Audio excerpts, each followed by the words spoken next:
Shri Gurubhyo Namaha. Namaste. So very happy to meet you.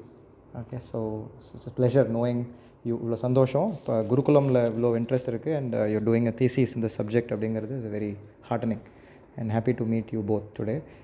So இன்றைக்கி வந்து I would like to mention about some of the work that has happened in the last few years in my life in a perspective that will help in developing the Gurukulam concept in your thesis.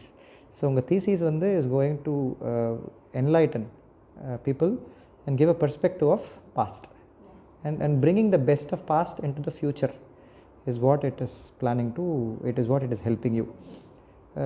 There is always a debate whether or not the past has been the best or not. We are not getting into that debate today. We are telling the past might have been best or not, we don't care, but we want to bring the best of past into the future அப்படின்னு சொல்கிறோம். அதுக்கு we are analyzing very neutrally how things might have been in the past so that we understand what our forefathers have gone through, what they have done, how they have educated their children to bring us to a state that we are in today in this country.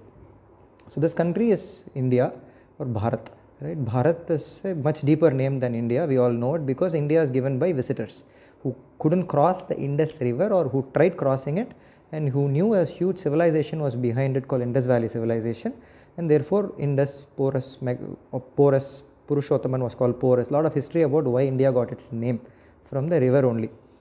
But Bharat is much deeper. So there's a lot of things have been happening in this country. If you go back to discovery of numbers, be it zero, be it music, the 12 notes, or be it Ayurveda or many surgery related health things, we know that there is an illustrious past India has had, but there is always debate on whether it was done by Arabs or it was brought by Greece or it was brought mutually later, or there is a lot of questions around that, but we know that India has been very active as a cultural civilization. In addition to all of this evidence, we also have new evidence that Indians have huge richness in facial features. We are very unique.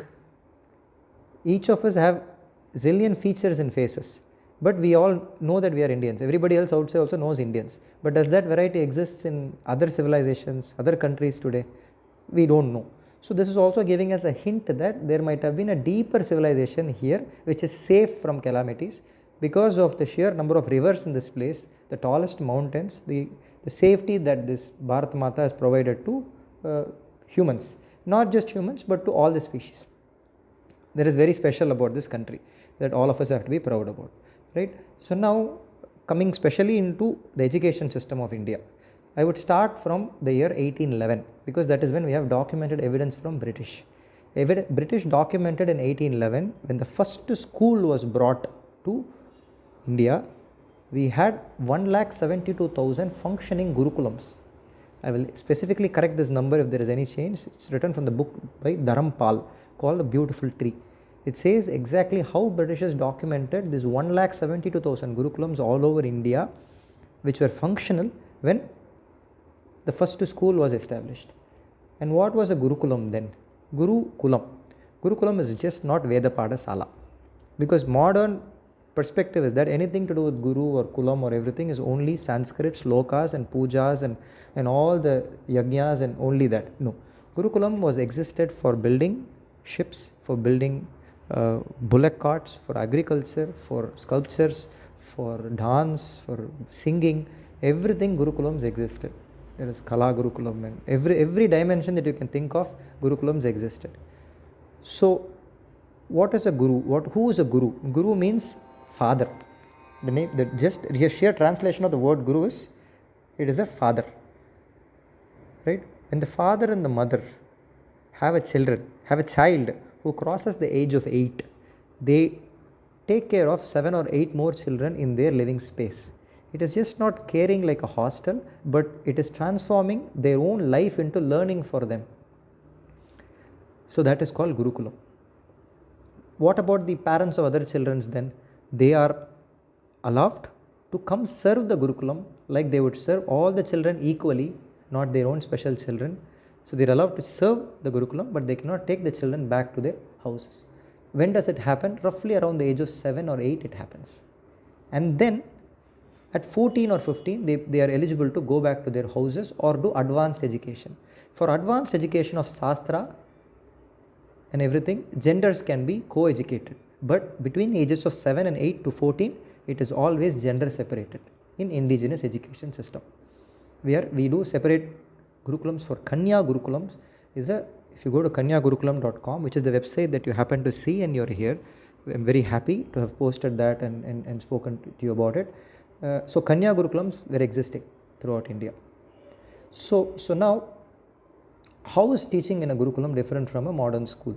Gurukulam, entirely based out of 5 main concepts, exists in a Gurukulam. 5 shalas. When 5 shalas are present along with the Pati, Patini and the 8 children, 7 or 8 children, it becomes a Gurukulam. What are these shalas? The first shala is a Go Shala. Go Shala. Gau itself is Gau Mata. Gau Mata is the word that became cow later. All of our Mother Earth is nourished. The soil is extremely fertile because of cow urine and cow dung. These two are national treasures which have been taken many oftentimes from this country to be called as American Brahmins in America, Brazil or Australia. It has been taken all over the world, our cows in ships, large numbers when we were colonized. So these are indigenous cows. These are not Jersey cows, these are not HF, this is not even Boss Taurus, but it is indigenous Nattu Madu. In Tamil they call as Nattu Madu. And in Tamil Nadu itself there are at least 17 to 20 varieties of indigenous breeds. That includes Kanji Kuttai, Chengalpattu Kuttai, Tanjai Kuttai, Ombalacheri, Manapparai, Kangeyam, all that is there. And then if you go further north, right, you have Ongol and you have Gir, Tarparkar, Sahiwal. It just goes on. Kangrij. Such varieties, as much as you see in human faces, you will see varieties in cows. Every 200 kilometers you cross, their features change based on the weather they are in, the earth conditions, the mountains are not, their features change. This is why the richness of human species here almost correlates with the richness of the cattle species. So what happens when you have a cattle? Your agriculture is extremely flourishing. With that Gosanam and Gomutra, you can make Amrita Karsal, Jivamritam and Panjagavyam, which are fantastic agricultural products even today to replace any industrial fertilizers immediately. Soil is enriched, a lot of vermicompost will happen, and the entire nation will become flourishing back again how it was. This is the essence of Goshala. Today, we have only 19% of Tamil Nadu cattle is left as indigenous breed, 81% has been brought in as Jersey and HF by other people, and there is a lot of rebel here from even internal people to save this cattle without knowing that it can completely leave their children without food in future.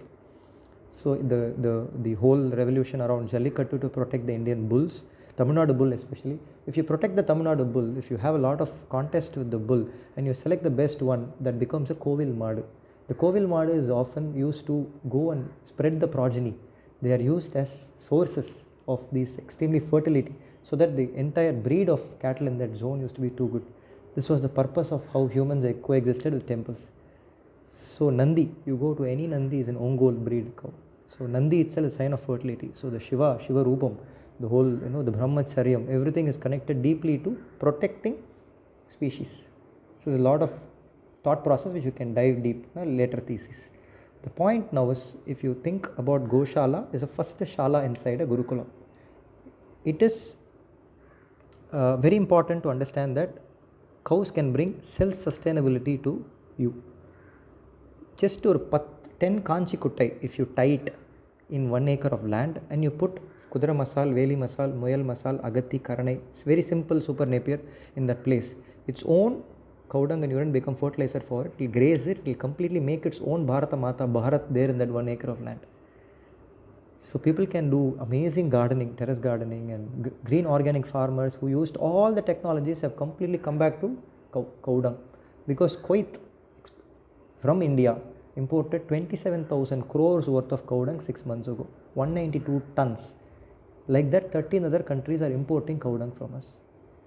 But currently it is being served by Rajasthan, where Swamiji has got lakhs and lakhs of cattle, and Gir in Gujarat, because there is a diamond merchants who have protected it. But other parts of the country have so many dying breeds which needs immediate attention. That is why you see Punganur Kuttai in the hands of the Prime Minister last week, and many other Kuttai, Kanji Kuttai will go there, and many other Kuttais will be getting visibility all over the world, because these have been taken to different parts of the world. Such is the treasure behind this. So Goshala is self-sustenance. It is an important part of Gurukulam because this Goshala can eliminate the need of funding from outside the Gurukulam. So there is no body to regulate, there is no body to govern, no laws set. It is the Acharya, Pradhana Acharya, Guru, and the Dharma above him. There is nothing else left. Even if the head of the country comes, he has to get permission and come into the Gurukulam. That is what Tulasidasa wrote in his poetry, that why do I care who the king is? Let him try entering my Gurukulam. At that time, if you see who the king was, the mighty Akbar was on the throne. That is the importance of the first Shala called Goshala. Second Shala that we will touch upon. I told you there are 5 Shalas in every Gurukulam. The second Shala we will touch upon is called Prayoga Shala. Prayoga Shala is practical Shala. Where you are doing agriculture, that becomes a lab. If you are doing some Rasayana Shastram in a special room, it becomes a lab. If you are building some clay models and you're doing some basic things with sand, that becomes a lab. Prayoga. Prayoga is to practice. So in modern education system, they give you theory, and then when it's time for practical, the teacher quietly sneaks away. He is not able to support the theoretical, practical aspects, the theoretical knowledge. So it is theory is given, when the practice is done, only lab assistant will be there with us, not the teacher. So the questions are unanswered. But in the Gurukulam, the Prayoga is given first, and then the necessary aspects behind the Prayoga is taught as theory. In short, we do what Newton happened to Newton. Newton did not research on gravity from paper, from thinking. The apple fell on him, so it was a Prayoga. So anything around education system science has to be out of Prayoga. If you go back in time to in India, if you go back to 1850, there was a man by name Anand Mohan Bose in Calcutta.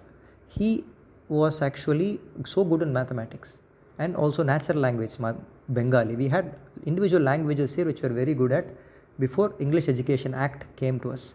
This Anand Mohan Bose from Bengal, he went to UK. He became the Wrangler of Cambridge, which means the most intellectual person in Cambridge. He cracked mathematics there, and he came back. Came back to defend this English Education Act, to protect it. Said, don't teach people in English. That is the importance of mother tongue and Prayoga itself, that will happen naturally in your mother tongue. So his brother, he convinced his brother only not to learn English until 12-13 years of age. His brother's name is J.C. Bose, Jagadish Chandra Bose, who is one of the best scientists today also in the world. He invented the radio waves with the first mercury coherer, which was used by Marconi, and the choice of metal itself before semiconductors came itself is a fantastic piece of discovery. Then he worked with plants, understand how plants grew, when you water them, how it became happy. He found out how the cabbage breathed last. J.C. Bose's inventions have to be spoken out in a separate thesis, such as his treasure. So why am I speaking about all of them is because Prayoga Shala is the essence of Indian education system. You give a Prayoga, you understand sine waves, cos waves, cosinusoids, if you understand Fourier transform, if you have to understand calculus, if you have to understand why trigonometry will connect to this way, foundationally, why algebra, why arithmetic, where is the combination here, why is probability coming here, why is AI coming here. All those things have to be Prayoga. You have to have a game of dice and you play and you understand why probability comes into play. How can you predict somebody's win or loss based on a certain move if you play Monopoly? Chess. The possibilities that chess has given, the mathematical genius that we must have had to create that game itself speaks volumes about how we have been doing Prayoga on mathematics. Ganita Shastram, our 10 temples stand tall today, several hundred feet after thousands of years, in spite of so many distractions, all speak enough about how Prayoga was given emphasis. We did not theoretically master all the concepts and start building. So second Shala that we are talking about is called a Prayoga Shala. The third Shala is called Atiti Shala. Who's an Atiti? Is guest. A lot of our wisdom comes from guests. And the guest comes, the children in the Gurukulam will be able to absorb everything from them which in the span of 2 days. If I go to any Gurukulam, the Acharyana, they will speak to me and they will connect everything from me in 17-18 hours, sitting straight, more mathematics, more Acharya. They will drain me out in 17-18 hours. I will come back empty, I will leave a huge part of me there and I will come back home. So that is the power of a Gurukulam.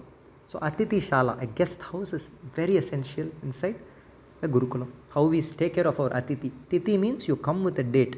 You've called me to say you're going to be come here. This is a Titi for us. But Atiti is without. The surprise of somebody coming is what we embrace upon. in this Bharat Mata, right? It's how brilliant it sounds and feels. The surprise of not expecting somebody itself is being regarded with so much wisdom that it integrates into the Gurukulam. So it's called Atiti Shala. The fourth Shala is called as Pakashala, food, anything to do with kitchen, combined kitchen, Ayurveda, simple kitchen, Satvika food. Food can either bring you keep you in the same level, which is Satvikam, or it can lower you, which is Tamas, or it can higher you, it is Rajas. If you eat certain special fruit like sprouts and other things, you will see elevation, salads and everything, live foods, you will see elevation of your soul, you will see activities high. And at the same time, if you eat certain food, you will keep remaining the same. And if you eat some other food like meat or any other food which is very heavy, fatty and everything, you will see yourselves go down. So three things can happen with food also.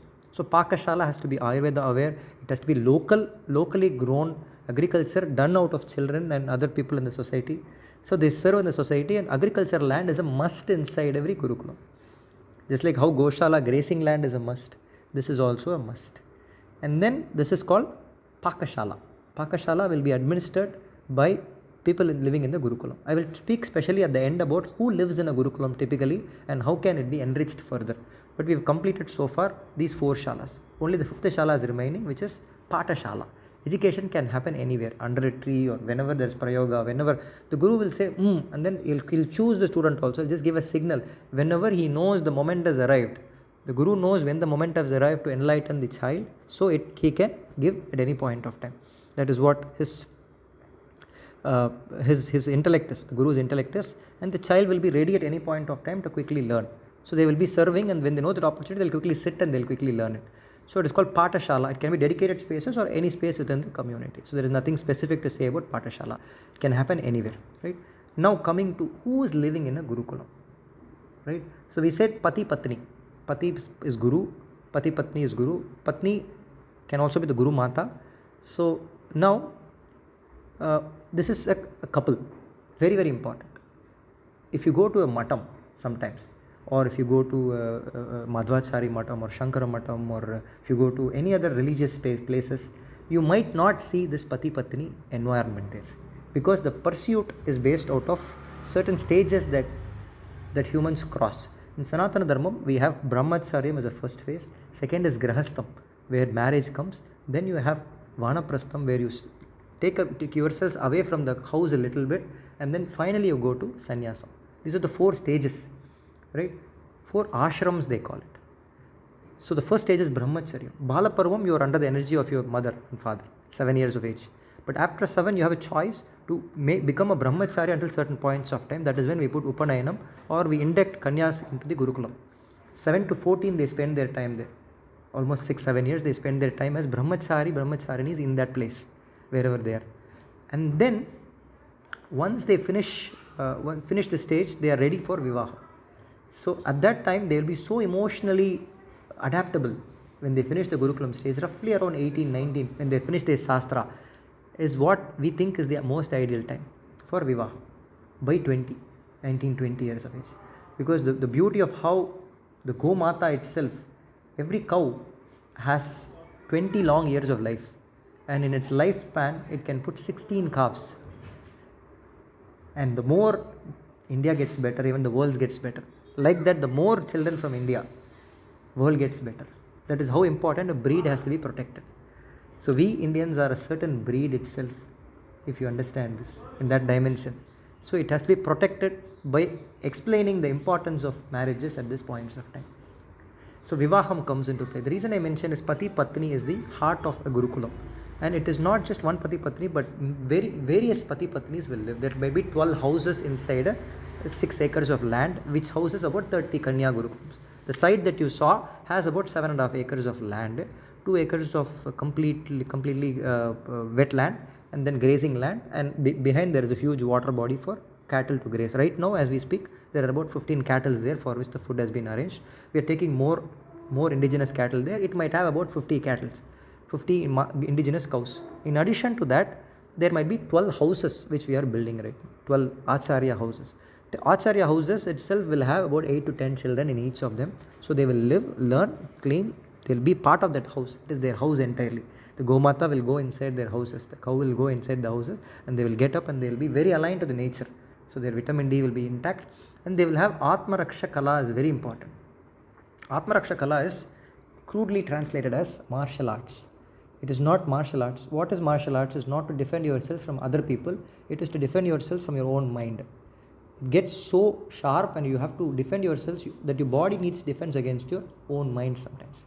So that is called Atma Raksha Kala.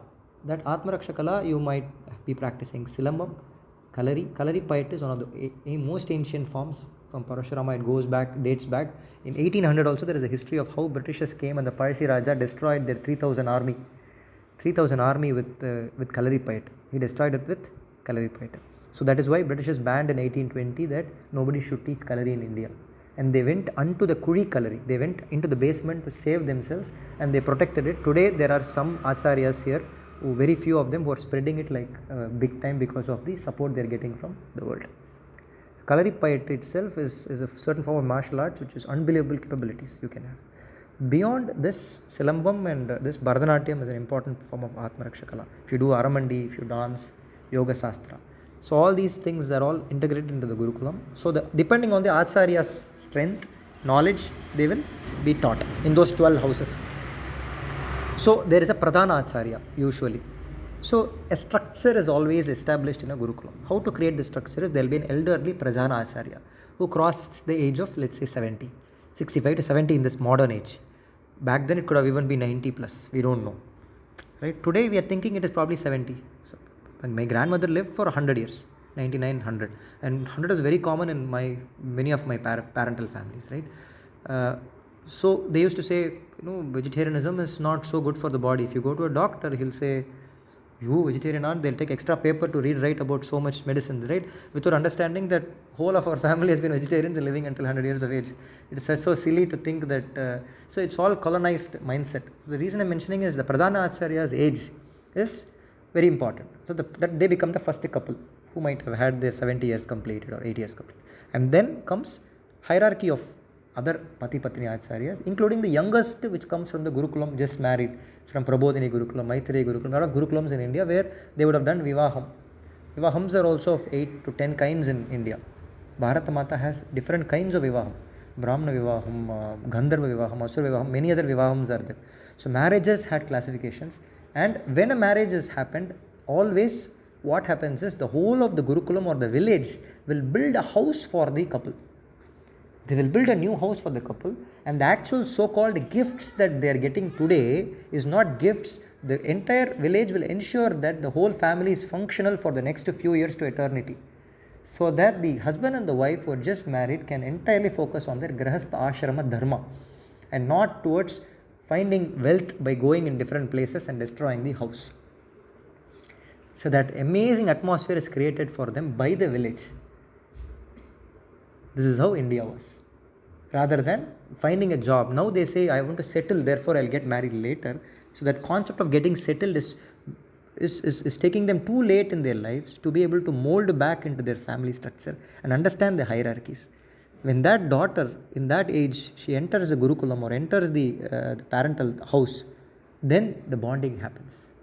Let's say they both have a child, a Pati Patni have a child. The mother and father is naturally attracted and attached to the child because it is mother to the mother. But the mother and father, they need presence, physical presence. So God has chosen, that is why their family is where the mother goes and lives.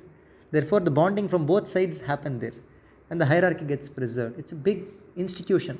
Marriages in India needs a separate thesis. How they have worked, how they have economy has flourished, how we have taken care of interdependencies, how we have lived by ourselves is an excellent area of research. The recent quotation I bring is Jindal's family, right? The father passed away when he was 55 recently. Their entire asset value was about 5.2 billion rupees or something, dollars or something. The mother took with 10 of their children from there to 25-30 billion. So the Shakti of mother to administer is phenomenal, and that is fully capitalized in a Gurukulam. Gurukulam is completely network of this. So this is the kind of ambience that we wanted to present in the name of Gurukulam. I think other than this dimension, let me quickly think about anything else that I might have missed. You can ask some questions also if you feel So Veda Padasalas are something that is separate. There's no question of combining Veda Padasalas to Gurukulam. Vedas are separately taught, separately understood. For a lifetime, it is a separate pursuit. It is something else. When they say Vedamum Kattuko, no, there is no Vedamum. So there is no curriculum with this. Now coming to modern education system, right? Now I feel like I've taken you slowly to past, and let's just come back to present and future. That is very important when somebody is reading this material or listening to this. What is happening today? 3 years ago, a boy called me. His name is Siddharth. He called me and said, Arun sir, I've never been to a school for my board exams. I've never taken coaching class, and I've cracked IIT Madras. My rank is 2091. I like physics so much, and I'm going to take physics and read this. I asked him, can you find out how many other children in IIT Madras are like this? He found almost like 30 people in 3 years ago. But now if you see, there are at least 300 people in IIT Madras who come from a board called NIOS, National Institute of Open Schooling. So 300 people today at 2024 currently at IIT Madras are studying in NIOS board, who have come from NIOS board, passed IIT JEE exams. They are eligible to go to MIT anywhere in the world, doesn't matter. This NIOS board was originally for Olympics people or people, celebrities children, gifted children, or some Gurukulams within double quotes were allowed to take for protecting Veda Padasala. NIOS, National Institute of Open Schooling. That is the name of the board. Just like how state board is, how CBSE is, how IGCSE is, IG is, IB is, many other school boards are there which teach education. This is NIOS, the topmost available option today. It's sometimes being crudely said as homeschooling. No. School schooling's opposite is not homeschooling, but it is community schooling. So NIOS becoming a community school is the future. So the parents will take control of the entire Gurukulam itself through the NIOS board, and they will be taking brilliant children out to the world, which was not possible one generation ago because of our economic instability, and we had to travel across different parts of the world. I myself have my engineering from Chennai, but I had to go to the US to pursue further aspirations, my ambitions, and I had to learn semiconductor chip design, get my master's and PhD from there, stay in the US for 10 years to learn my livelihood and raise my family there, but with a vision to come back to India so that my children can be raised with their grandparents. So I moved back here about 7-8 years. We have been stable here building this, return back to India. So this had to be possible. Only now, at the same time, we are seeing that everybody is now getting reasonably affluent. A lot of people are coming back, and they are thinking that we are not in deep distress anymore that was caused by somebody else to us. So therefore, our topmost priority is to take care of our children. What should we do with our children is the question that comes to everybody's mind. What is the question? What is the single most important thing that I want to give to my child? Everybody asks us. What would you give, Arun sir? They ask me. If there is one thing very important that you want to give to your child, what is that? Is what they ask. First thing I would say, what is the guess? Somebody says happiness. Happiness is what I want to give, because they think they are not happy. For instance, Americans might not be happy. They might be taking depression medicines and a lot of other things. I've seen so many medicines everywhere in America. So the narrative is happiness is important. Therefore, close your eyes and meditate and go into a trance and you'll be happy ever after. Who feeds you? Happiness is not the only solution that you want to offer to your child. Second thing, somebody says it is education, because it is a middle class upbringing also tells you that education is what you want to give, because of education, look, his life flourished, I missed my opportunity. So they will have that complex for not getting a degree for PhD or a MS or something. They will always be under that pressure, and they think education is what I want to give to my child. Right? Or if you ask somebody else who's had education also, who's had a reasonable amount of happiness also, he'll say money. He'll say financial literacy is what I want to teach my children, they want to be economically smart and how they should transact and everything, right? That is also not something that I would say. When they ask me what is it that Arunji you want to offer for your child, the answer I have to them is, I want to give my child another opportunity to raise another child like him or her for him. Which means, I'll repeat this. What do I want to give to my child as a most important thing is an opportunity for him or her to raise another child like him or her. Which means fertility, first, topmost, which we spoke about. Roughly 80% of world's population is becoming infertile today. and it is getting dangerously more and more as we have more pesticide consumed food, and fast foods and lifestyles are broken, and less exposure to sunlight, and explosion of pharmaceutical industry. We are losing our fertility, which is the topmost important thing. Right now, if you see, until our marriages certificates, if you want to get married, they'll say what is your if you have a government job or not, they will use to give marriages. If you have a degree from IIT, IIM or not, they used to give marriages. If you had good salaries, they used to check their salary certificate is good, they'll get marriages. In a few years now, they'll be checking for fertilities before getting into marital arrangement. That is how important that is. That comes with Atma Raksha, protection. That is why our integrated system of how we manage our body mind is so important. So that is what I wanted to share here with this. So now with this thought, so this is about how an architecture of a Gurukulam is planned. What are the components of a Gurukulam? We know that 5 shalas should exist: Goshala, Atiti Shala, Prayoga Shala, Pakashala and Padashala in every Gurukulam. But then how do you build a Gurukulam? What are the components of a Gurukulam? The first thing is you find a Pati Patni and make sure that the Pati Patni understand that the place is theirs. You are not building it for them, it is theirs. You are just enabling it for them. So with that love and affection, when you bring them there and you show the place, the house will automatically come by itself. The entire village will support to bring that house for them. When that house comes, it is just not a house, but that 5 acres or 6 acres of land is a lifestyle by itself. What do we do in our modern lives today in urban lives, urban apartments or individual houses or anywhere? What do? We get into the house, leave the shoes in a specific place, bag in a specific place, kitchen, bathroom, everything is already predetermined here, and we have cut our lifestyle to satisfy that need. It is as if we are forced because the apartments are built like this and we have signed up for them when we got the apartments, right? It is as if we are now signed up for this. We don't have any option to change it. Even if we think it is not healthy for us to live under somebody's bathroom, we have common pipes taking us through toilets and everything, and we have dogs being raised inside the house, cats, inhygienic places. So much is there inside the house. We are still left without any option. This is our lifestyle. This is our life. And we are not touching the soil. More importantly, we are not touching the ground. We are 10 levels above in the apartments. 5 levels above, 4 levels above. We are not touching not feeling the Bhumi Mata itself. Correct? Now, how is a Gurukulam different from this is you determine how your day has to be and then you build that place. If you are getting up some place, if you are going to try the clothes here, if you're going to do Surya Namaskaram here, if you're going to walk and go there to do the puja, and you're going to come down to the mandapam and sit here, and then you go to the tree and teach there, you carve the place based on what you want to do. That is what an architecture does. So we are going to look at now in the audio about how successful Gurukulams have made this possible.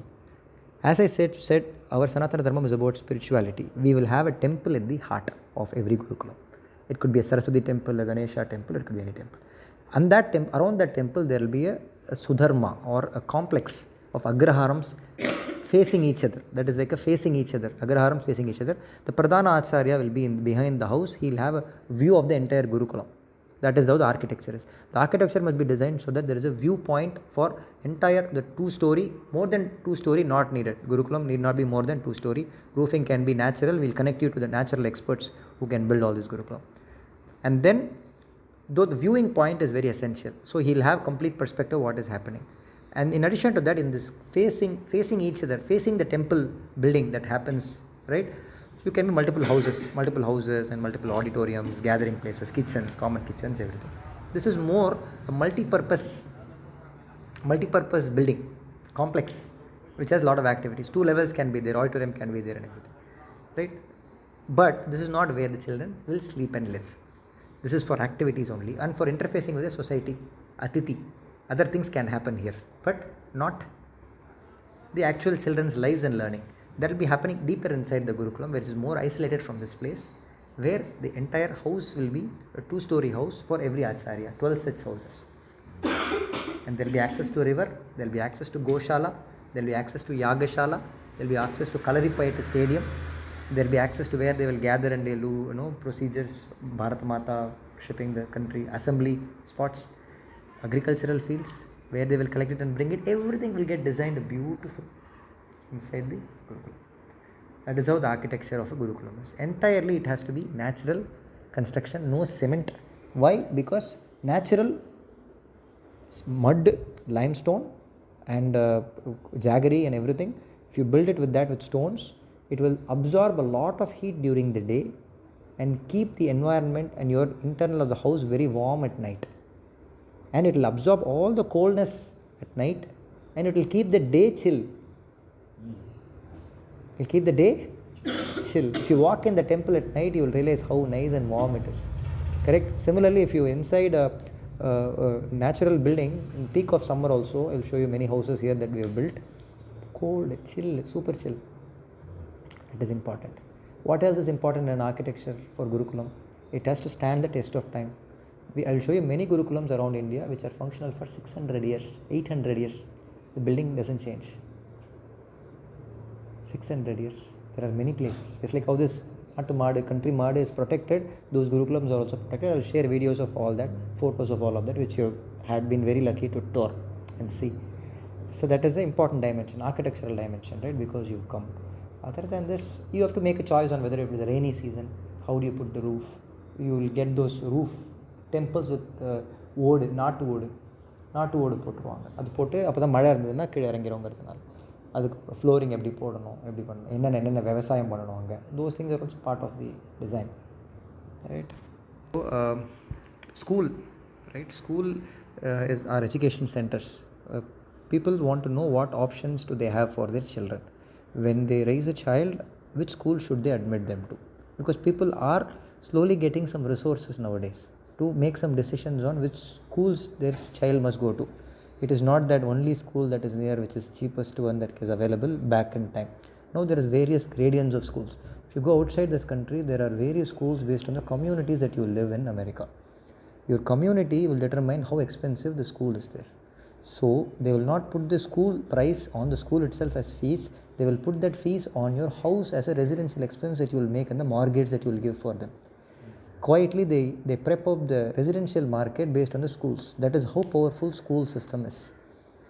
Schools can determine the rate of real estate in America, right? So expensive schools, good schools quietly will raise the price of the land there. So only rich will stay there and they will say they are not paying anything for their children. Their schools are all public schools, are all free. Quietly. And then they will say, oh, if you want to go to a private school, there are private schools, you have to spend this much amount of rupees, which is almost impossible for you. On top of that, our Indian parents used to sit there and spend money for all of these private schools. They will shell entire money out to give education for their children in private schools. So that they will get exposure, they will get better college, something that they will get, they will pray so that some interest comes in them, form of education and other skills that they will have. Or some bragging rights also that my kid goes to private school, therefore I am slightly better than you. This used to be there in the schooling system. How the schooling system itself provides a big different colors to us in America. Other parts of the world also this holds true. We are looking at the problem in India now. India, there is the lowest strata of school, it's called government school. Government school is school or school they call it. We don't have to, there is, education is very so called less, but it is improving a lot nowadays because the teachers are getting improved. There is a lot of compassion in those children and there is a lot of நாட்டு மாடு மாதிரி lowest cadre இருந்தாலும் ரொம்ப அழகான மக்கள். If you have interacted with a lot of government school children, you will see how talented they are in everything, that the environment itself has a lot of vibration. But there will be some bad habits, some drugs, some bad habits, alcohol, that kids will come. So there is a fear of government schools. But the student ratio is very bad, 1:50. You can forget about education there as a skill, as something that to impart for life skill and all, you can forget it. Chumma kid is safe inside an environment, goes to school and comes back, that is government school. These schools do not have any buses, nothing, right? Only uniforms are there and just that's it. Uniform also, somebody just torn uniforms. But then into these slums, the buses will come quietly for slightly better school than that. For people who are like maids, car cleaners, everything. And that school is called as some private school. This school, that school will be there. 15,000 to 20,000 a month, a year you will pay. A year 20,000. For that they'll put their auto on FC, they'll give full kadan vangi, they'll give that school. In no way it is better because the ratio is still 1:40. They will might get better handwriting slightly. They might still work on some numbers here and there, some tables that may memorize. That's it. No other skill. Above that is the state board school. State board schools are always looked on as if it is a lower caste compared against CBSE and other schools. State board school is seen as if it is ignorance. Correct? You cannot get into NEET, JEE and everything, you can forget. Summa some state board school you are there. Then I call state board as ignorance. Next level is CBSE. I call it as ignorance plus arrogance. You don't know still in CBSE. The foundations of mathematics is still evasive. Foundations of scientific pursuit is evasive. It is just Macaulay's nonsense there in the CBSE schools also, in CRT curriculum. But they pretend and make you arrogant enough to show as if you know certain things. That is ignorance plus arrogance. This is about 80,000 a year is what they are paying as fees in CBSE schools. Ratio is still 1:30, 1:40, around that area. No child gets attention, just some bragging rights. They wait until you go to 10th standard, 11th standard to get you into some coaching center. Until that time, they won't reveal the secret that you still need a coaching center to get a college degree. And the coaching center will Alan, Coolan and all will ask you for 10 lakhs, 12 lakhs at that point of time, and they will get into you make a choice that in that stage. CBSE is also that kind of an option. On top of this, but this is rote learning. Still rote learning, lot of pressure, is homework. More study happens at homework than in school, and more pressure happens in comparison in exams, so-called exams, exercise 5.1, 5.2. Nothing useful happens in that zone. So if you want to escape a child from this, you have to pay money in the name of an international school. International school, global school, public school, all that word come because they tell you, we don't want to put pressure for your child, right? Yes. You have money, right? Yes. Give it to me, I will not. 1.5 lakhs a year minimum. 1.5 to 2 lakhs a year is what you give to get this international brand, so that they escape from this and they become like American kids who will not be fluent in mathematics. They will not be fluent in anything. They will go to Pizza Hut, burger, and they will work there, and they will think that is what their English will be good, but they will have no aspirations, and they think they are eternally finding their passion in their life, which they will not. At some point of time, they will not choose to get married, and many things happen there. That is the international brand here for 1.5 lakhs, 2 lakhs.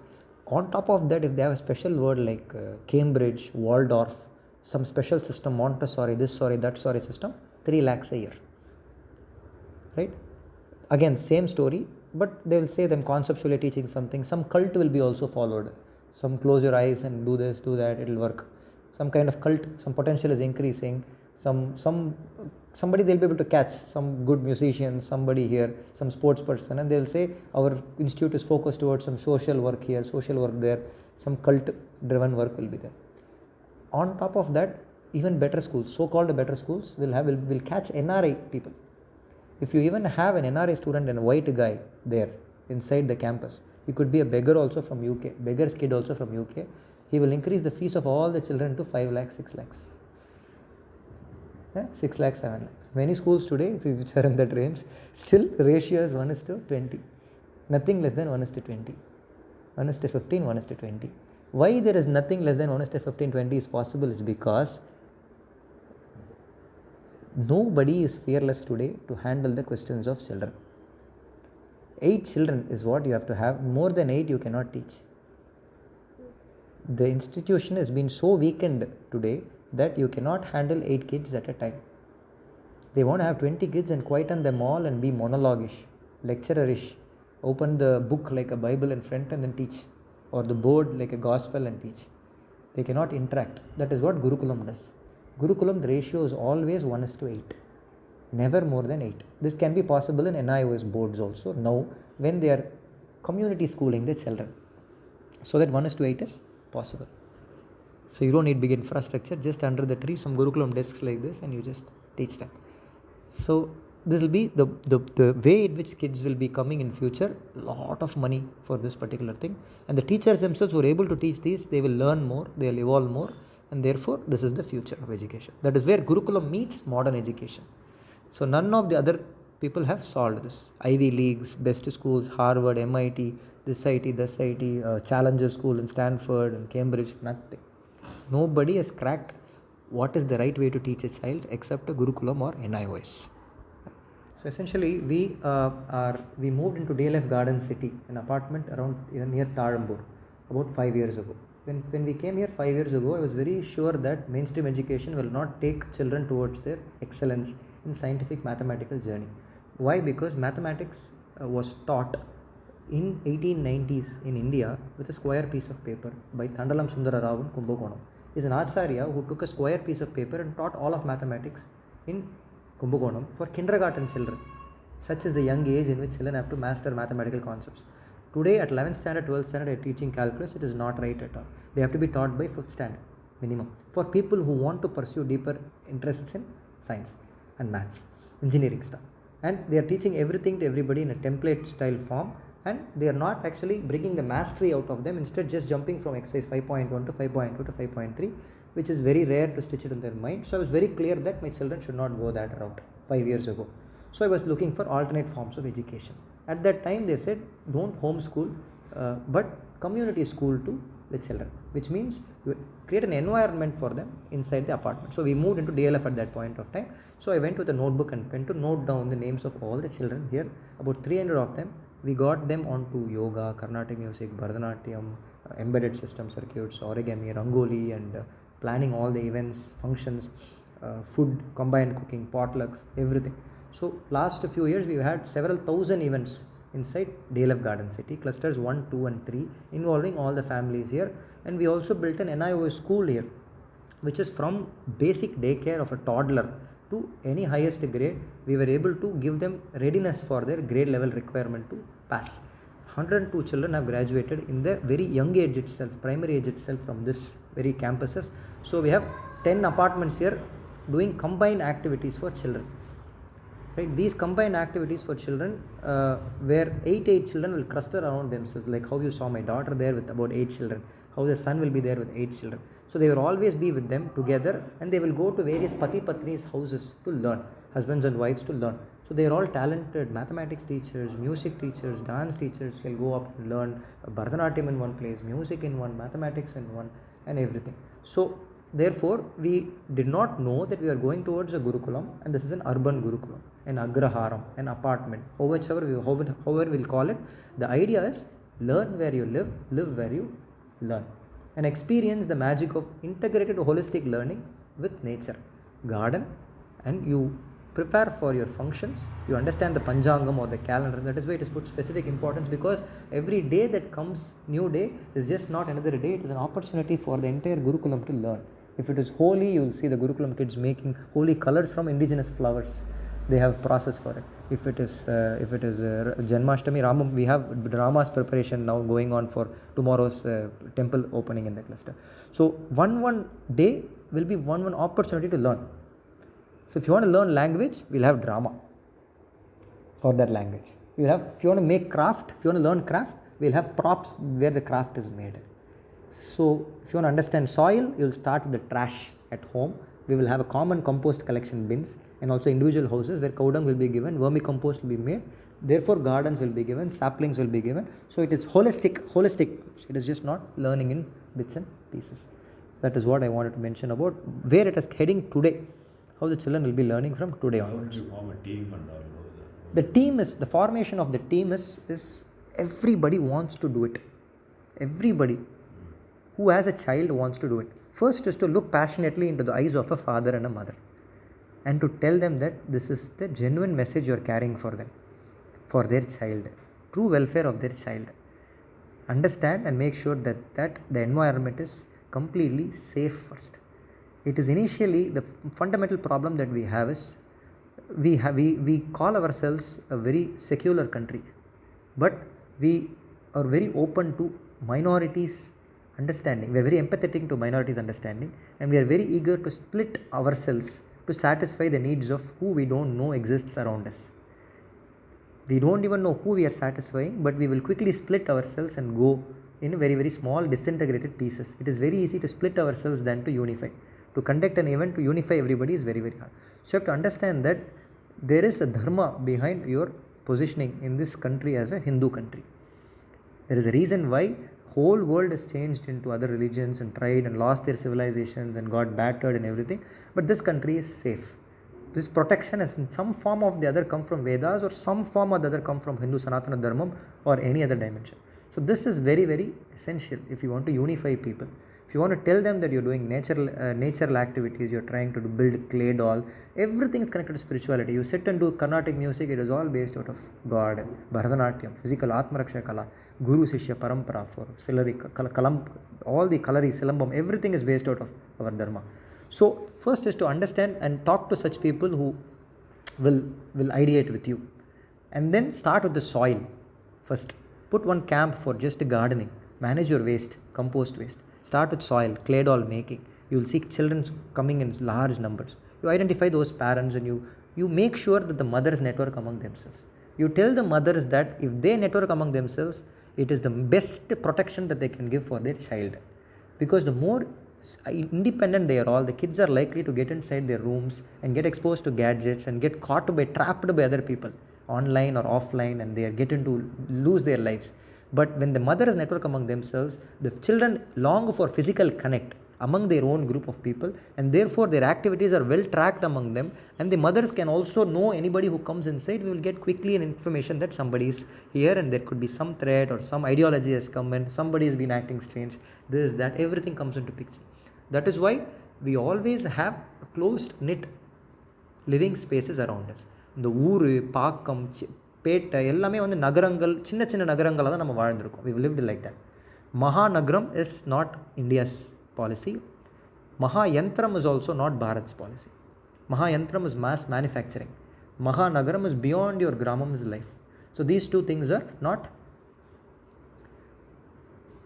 the correct way of living life.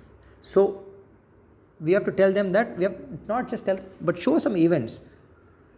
The children will respond. You just make them sit and you teach them swara, Carnatic swaras, in just 5 minutes they'll tell it back to you. They'll learn music so fast.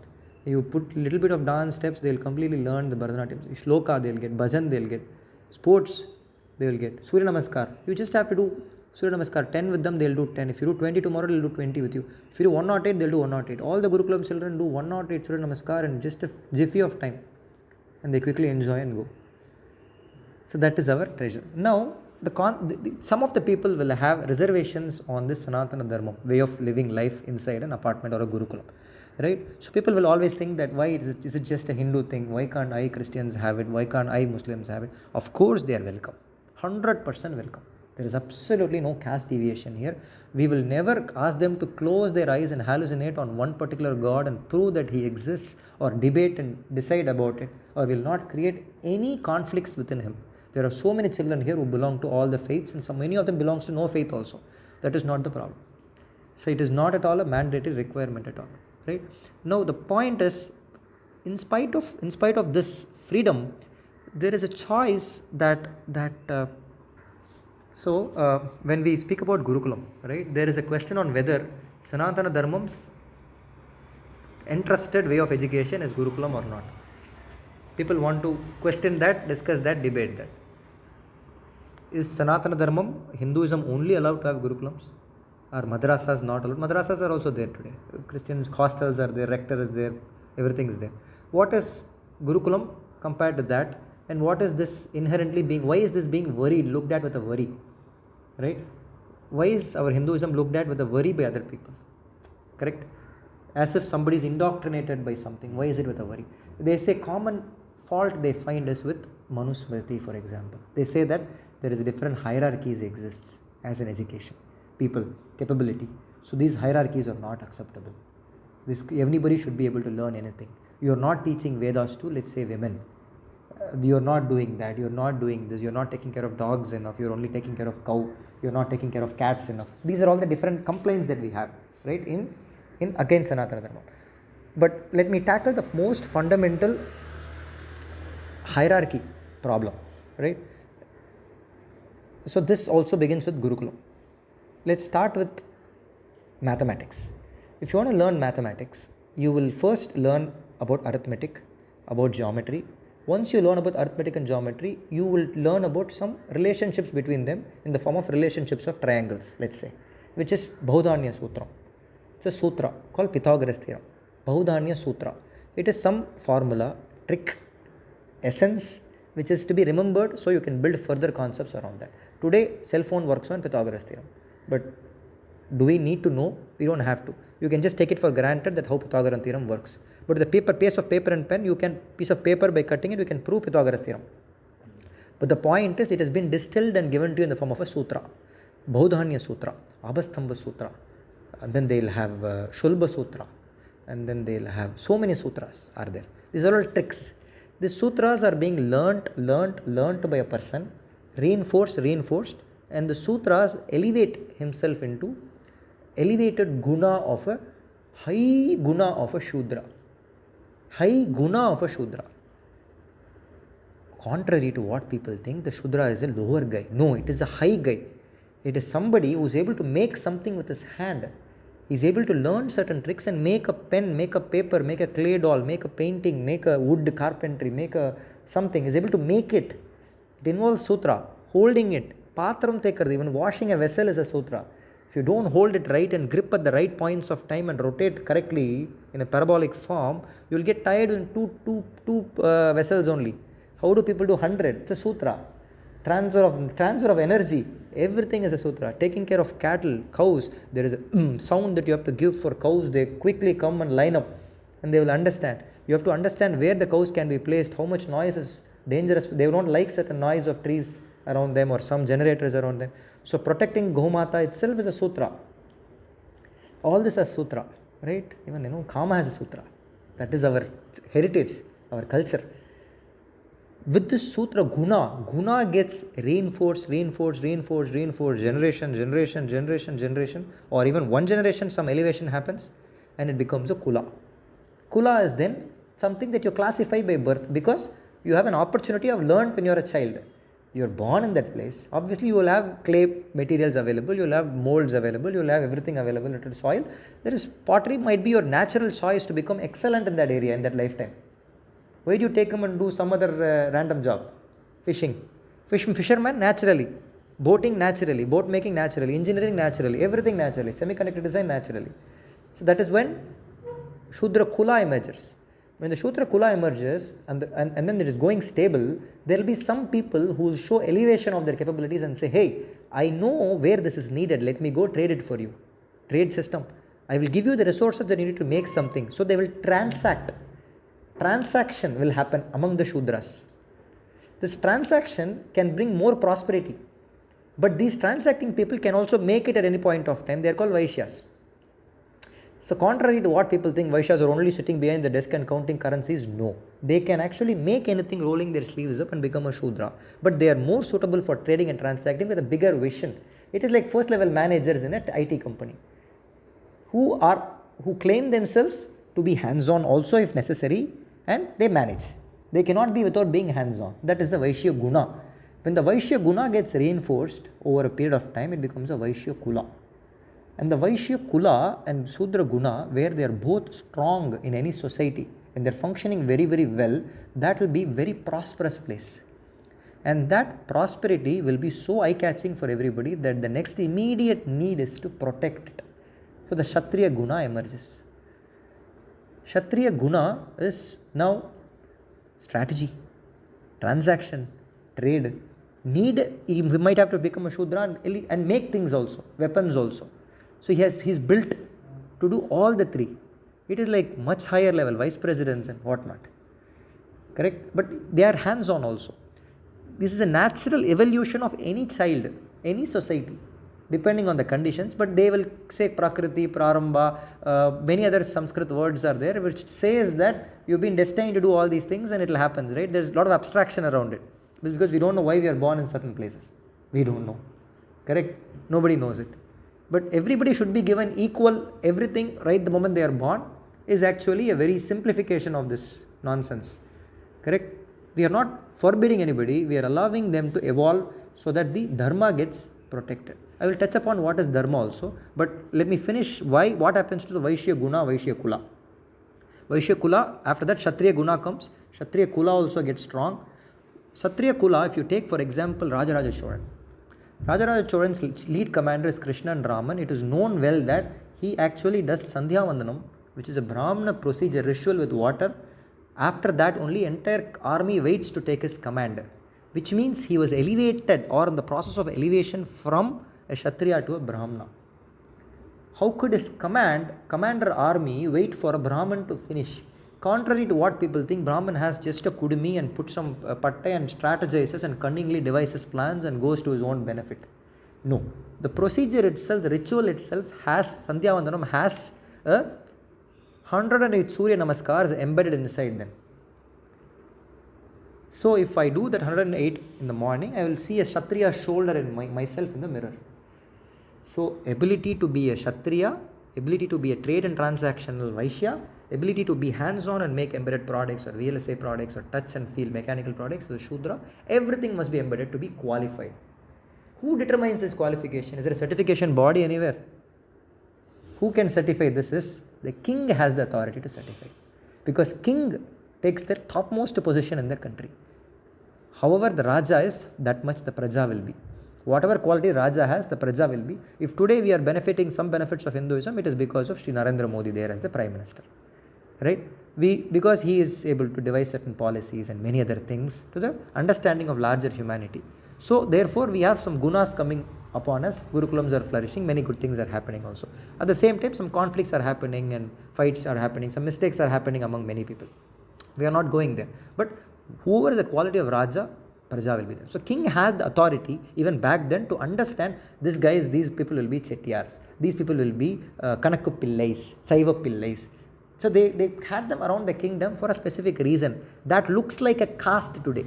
Nayakargar, Nayargal, Naidugal, this, that. If you go behind the origin, Aire, they say Aire, right? Aire means Ayya Garu. The Telugu people came to Tamil Nadu and called the Tamil Brahmins with respect calling Ayya Garu. That became Ayyangare, Ayyangare. Both mean the same. Right? So, the reasons why somebody is called with demarcation itself might be very silly if you dive deep into it. But the king had the authority to call out what these 4 levels will be. Predominantly, there were only 4. But some points of time there might have been some dilution happened to this and some skills lost also backward and forward, which is why you might still see a Brahmin today and think that he's really not a Brahmin man, he's eating beef and whatnot and bad guys. So a whole system has collapsed. No, not really. The breed in him might still be worthy of protection. Saying worthy of protection because of the Sanatana Dharmam. If I put my ears down and bow down to my Acharya, I'll say Abhivadaya Angerasa Bharuvaspatya Bharatvaja Gotra Trayarishaya Prabaranmita Samashaka Shri Sundaraja Sharma Hamaspin Bo, which means I'm taking back 15,000, 20,000 years and telling who my lineage is. I'm trying to tell to somebody, today if I want to introduce myself, hey, I'm Arun Janardhanan, I've done a master's and PhD in computer science, I go half an hour with that, right? That was never the introduction of us. It is just our own parampara was the introduction. You just spend time to tell the Rishi, Bharatvaja Rishi and Gotram and the Sama Shaka with Veda we studied and what we did. That is 20,000 years. That will give entire history about ourselves. That is how you introduce back then.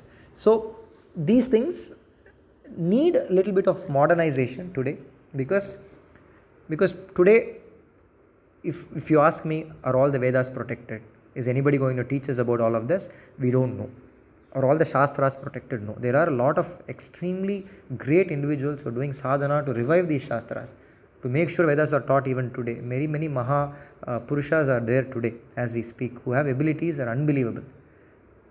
The Rambahu Swami in Brihadishwar temple, right behind that is a fire yogi of Tanjavur, they call him.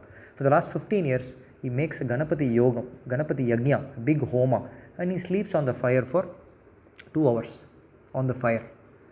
That is what he does. His student Abhijit had come here to our Gurukulam. So that is the national treasures that we have, who have an ability to connect pranayama to Mooladhara and spend time on the fire.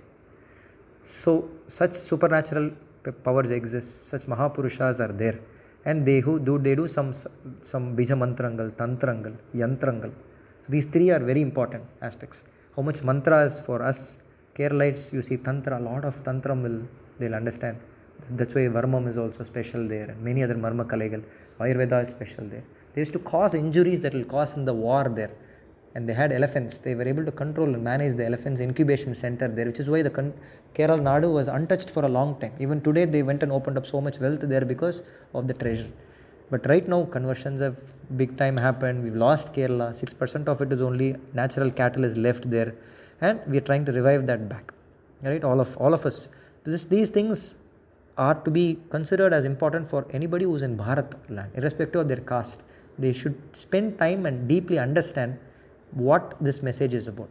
So whenever you're trying to talk this to somebody also, if you're, let's say you're trying to express this to somebody, the greatness of India in the past and bringing the best of past into the future, you will see people quickly rejecting it, very quickly rejecting it, and you often wonder what should be your response. Why is he not even able to listen to me about this greatness of this country? What sin could have committed to not even get his attention for 2 minutes to explain why important it is? If you see, it is not your fault, it is the upbringing that he has. Why is he afraid, or he or she afraid to even listen to this? The reason is very simple. It is called Semitic approach. The approach is called Semitic approach. You have yes or no as an answer always. You are forced to either agree or disagree. It's called fight or flight response in basic animalistic sense. Correct? We often say, be a human, not an animal, which is not at all correct thing to say. Animals are much more natural, much more friendly with the environment, much more capabilities than humans. So we are somehow quietly attributing the things that we are bad at to be called as animalistic. That itself is a very mischievous blame that we are shifting to animals. And therefore we try to group ourselves with animals which do dangerous, and we think we are also dangerous like that. Not quite at all.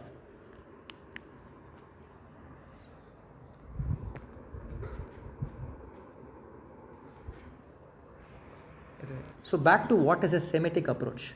If you're trying to convince somebody of the importance of bringing the best of past into the future, they will often tell you, no, we were not very hugging and happily in the past. So many wars have happened, Kalinga, this, that, Buddhism, fight with Jainism, fight with Islam, Christianity. Don't even talk about all that, they'll say. But what you want to tell them is, don't be Semitic in your stance. What a Semitic is, you are used to answering true or false questions. You always are conditioned to think that you have to agree or disagree. You're conditioned to think that you have to believe in God or not believe in God. There is no third, fourth or fifth option available for you. You're forced to think as if you only have a fight or flight response. Correct? You're always threatened as a human being. It's a perception that these philosophers and these people have taught these others.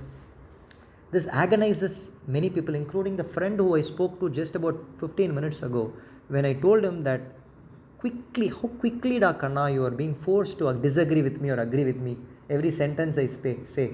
Where is the space in which you are waiting to understand whether there can be a third perspective or a fourth perspective? No, he got so agitated and also got guilty of missing that important point. So whenever you are trying to convince them and you find yourselves getting pushed to that yes or no, be very cautious that you don't fall into the trap of agree, disagree. You don't get trapped into saying true or false. You continuously deliberate, seek. And you seek atheism also for a long amount of time, it is fine. You seek Buddhism also a long amount of time. What are these isms and etis? You call divine iti, you call Christianity, iti, good things, and your bad things feminism, Hinduism, Jainism, Buddhism, isms, right? Who names all these things? Right? Why is it called an ism? This is another very important debate. And what is the concept of matam? Because people, when you often say you're going a Gurukulam, this is a very important passage, it must be in your thesis. When you're expressing what a Gurukulam is, people will often say, are you trying to build an ashram? They'll ask you, are you trying to build an ashram? Tell me the clear distinction between an ashram and a Gurukulam is what they'll ask you. The first thing is, it's Pati-Patni centered and it's for raising children and not for any ideology, nothing. But then the more deeper answer is, you have to explain to them what a concept of matam is. Why was it brought in the first place in this country? When did the first matam come? Did it come along with the Vedas or much later? Mahabharata, Ramayana, have you had references of any matam there? Any other stories in the past, have you had references of any matam there? Not there. Why did it come? If you see, there is a dharmam that we all function on, which is Shudra, Vaishya, Kshatriya and Brahmana dharma. Brahman is to seek the eternity. It is a path, journey towards path, higher elevation, to elevate itself. To do that, you are born a Balaparvam, Brahmachari, and you have Grahasthan, Sannyasam, and Vanaprastham and Sannyasam. These are the hierarchies. So now, when you're performing all these things, our question is, so when these ashrama dharmas have to be performed, what is a dharma? People ask you, Sanatana dharma is eternal dharma. What is eternal dharma? Abdinaka, There is no single answer for it. Why is dharma so complex to understand? If you see, an individual is doing what he considers is right for his own benefit and exhibits his own best interest, best capabilities. He has certain capabilities, svabhava, and he has certain interests, right, and certain affiliations, some vasanas, and he is able to perform the duty of what he thinks is correct for himself. That is called swadharma. Swa rajya mari, swa bhava mari, swa desha mari. Swa is yourself. So it's called swadharma. Swadharma is perfect. But then, let's say your family. The family has important things to be done. Like right now, I have to go pick up my child and leave it in their house and make sure the car is cleaned up, to go here and there. So that is the, even though my swadharma is saying do something else, I have to follow the dharma of the house. So I compromise on my dharma for the elevated dharma of the house. Correct? Similarly, there might be 10 houses living. For the benefit of those 10 houses, there might be one person will be raising the cattle with more struggle, less struggle, this, that, more financial money, less money, struggles. So there will be some houses which will be suffering according to basic terms, not suffering, but there is some compromise they are doing. The hierarchy of dharma, if you go above, it's a Rashtra dharma. So if you consider what Dhritarashtra did in Mahabharata, he was a perfect father supporting Duryodhana. So he focused only on his graha dharma, on swadharma. He didn't forgot the dharma of the country. Rashtra dharma he missed. That is why they were to suffer and Krishna saw them all suffer. So this concept of being hierarchical in considering what is right, இது திருவள்ளுவர் வந்து பொய்மொயும் வாய்மையிடத்த புரை தீர்த்த நன்மை பயக்கும் என. If you want to lie if it is going to do good for somebody. Correct? ஒரு மாடு வேகமாக வந்தது, ஒளிஞ்சிட்டு போய் பின்னாடியே ஒரு மாடு வெட்டுறவன் வந்தான். எங்கே போச்சு மாடுன்னு இங்கே கேட்டால் ஒரு சன்னியாசிக்கிட்ட கையை இப்படி காமிச்சார். அந்த போன இடத்த காமிச்சார். அவர் அடுத்த ஜென்மத்தில் அவருக்கு கையே இல்லையாம், கை இல்லாமல் பிறந்திருக்கார். All it was show. Next birth வந்திருக்கு அவருக்கு. நெக்ஸ்ட் பர்த்தில் அதே மாதிரி வந்திருக்கு. இப்போ கொஞ்சம் எலிவேட்டட் ஆகிட்டார் இல்லையா, அதே மாடு ஓடி போயிருக்கு. எங்கே மாடுன்னு கேட்டால் மாடு ஒளிஞ்சுக்கிறது அதோட வேலை, கண்டுபிடிக்கிறது உன் வேலை, நீ பார்த்துக்கோ அப்படின்ட்டாரான். Correct? So is not saying கேர்ஃபுல்லாக. So Dharma, he is not lying, he is not opening up also. It is dharma. Need to know basisன்னு சொல்லுவாங்க கம்பெனி கார்பரேட் டேர்ம்ஸில். சீக்ரெட், ட்ரேட் சீக்ரெட்லாம் எதுக்கு நான் சொல்லணும் இல்லையா, அந்த மாதிரி. So your Dharma is corporate Dharma is also different. Many dharmas are, you can put dharma to any word, it will be perfect. But it is crudely translated as, oh, you're being very ruthless, you're being bloody, dangerous. இப்படிலாம் வந்துருச்சு கான்செப்டில். So இந்த தர்மா பிடிக்காதவங்க what they will do is, Kshatriya dharma is to protect and defend, is to expand, is to show that you can expand. Nobody wants to draw a line and remain in that line. ஓகேவா? India பாகிஸ்தானோட border வந்து ஒரு லைனை கோடாக போட்டு போயிட்டான் British போகிறதுக்கு முன்னாடி. அந்த கால் வைக்காமல் இருப்பாங்களா அந்த ஓரத்தில் இருக்கிறவங்க யாராவது? தே வில் இன்ஃபில்ட்ரேட் இல்லையா, வச்சு தான் பார்க்கலான்னு வரும் இல்லையா, curiosity. So kshatriya dharma is to protect it. So dharma is to expand. You show as to you're expanding but you're protecting your territory. So இந்த தர்மா நடக்கும்போது there will be bloodbath because of human mentality. அப்போது யுத்த பூமிக்கு போய் தனியாக fight பண்ணுவோம். We have Yuddha Bhumi in Mahabharata. In our Bharatam, we have Yuddha Bhumi. We don't fight where civilians are there. We will have highest elevated selves and we will go and fight there as warriors. Those things were happening in this country. But people did not like that. Especially the kings did not like that. Kings, they were easily brainwashable. Some of the kings could not perform their dharma correctly. Because they were seeing bloodbath inside their family, more problem. 3 wives, 4 wives, wherever I'm going. A new kingdom, they're giving me a new wife, more problems here, I'm marrying because I want to raise my so they were not able to maintain the dharma in this Kali Yuga. So they were able to, they did not like doing the dharma. So one of them, for example, said, now I'm not a Hindu anymore, I want safety, I'm leaving my wife, touching her feet with my hands and eyes, and the night I'm walking away from my family. And he said, desire is the root cause of all sufferings. Don't desire anything. I'll have my own philosophy. And he had supernatural powers. He could heal countries. He walked out of India. Entire China is Buddhism. Entire Sri Lanka is Buddhism. Entire everything is Buddhism. He was able to wipe off everything. Either he wiped it off or followers behind him wiped it off. We don't know. But the ideology came from there. That desire is right. But in our Sanatana Dharma, desire is an important part of a Purushartha. Is what a person pursues. What do you pursue if you are a Sanatana Dharma? You pursue desire, kama. You pursue artha, materialistic. You pursue dharma, which is righteousness. You pursue moksha, which is mukti, which is liberated self. You pursue all these 4 things throughout your ashramam, all the ashramams, and irrespective of varna, you will do that. But there they isolated this kama only, Buddhism, and said, no, you are not going to be kama. Desire, you will suffer. So you become a sinner to be desiring. So it was easy for them to make this conversion possible, and these monasteries started getting built in a very, very powerful way. They were defending the kings. If you see Ponniyin Selvan movie also, the king will escape and he'll get protection in a monastery. And you will see all the monks of the like powerful people standing next to it. And then the whole of China has learnt it, and the world is thinking martial arts is only kicking everybody in their faces. It is not kicking. Our martial arts, which started from Kanjipuram, Bodhidharma, and much more deeper martial arts, is something else. You make your body and mind so strong that nobody ever wants to fight anybody. That is the power that we have. We don't imagine Sambhavu Swamigal sleeping on a fire. How much capability that we'll have, how much physical power will we have if we have to exhibit in other dimensions. So you perform what is unimaginably possible as a human being, so you will forget about a war only. You will erase that concept in your mind. That is what our dharma is. But Buddhism, on the contrary, promoted this, and they said, I'm very calm, quiet, you can eat meat, not eat meat. They were very confusing about all these things. But the Jains came also, or together or before, I don't know the timeline exactly, but they said, I will not even kill a single thing in my life.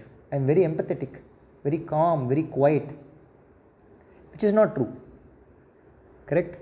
You anyways walk on germs, you have to eat, you're eating certain living things to be alive.